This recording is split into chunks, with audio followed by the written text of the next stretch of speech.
અમિતજી આપણી સાથે જોડાયેલા છે. અમિતજી, ખાસ આજે ઓપ્શન રણનીતિ માટે તમારી ક્યાં નજર?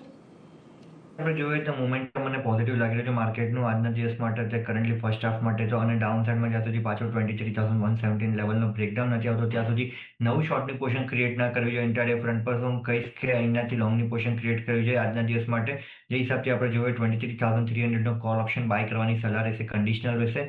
અત્યારે 23,300નો કોલ ઓપ્શન આપણે જોઈએ તો 220ના પ્રીમિયમ પર ચાલતા પણ જોવા મળશે.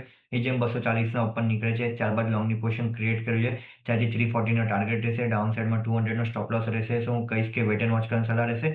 જેમાં આપણા લેવલ્સનો અપસાઇડમાં બ્રેકઆઉટ આવે છે ઓપ્શન્સમાં 240નો, ત્યારબાદ લોંગની પોઝિશન ક્રિએટ કરવી જોઈએ. 23,300નો કોલ ઓપ્શન અહીંયાથી ખાસ કરીને તમને ખરીદદારીની સલાહ બનતી દેખાઈ રહી છે. ઓવરઓલ એક ધ્યાન રાખતા રહેજો. આજના દિવસે એક સારી તેજી અહીંયાથી બની શકે છે. 240ની ઉપર નીકળે ત્યારબાદ તમે ખરીદી કરીને ચાલો. 200નો સ્ટોપ લોસ, 350નો લક્ષ્યાંક અહીંયાથી તમારે ધ્યાનમાં રાખવાનો છે, એટલે એના પર એક નજર રાખતા રહેજો.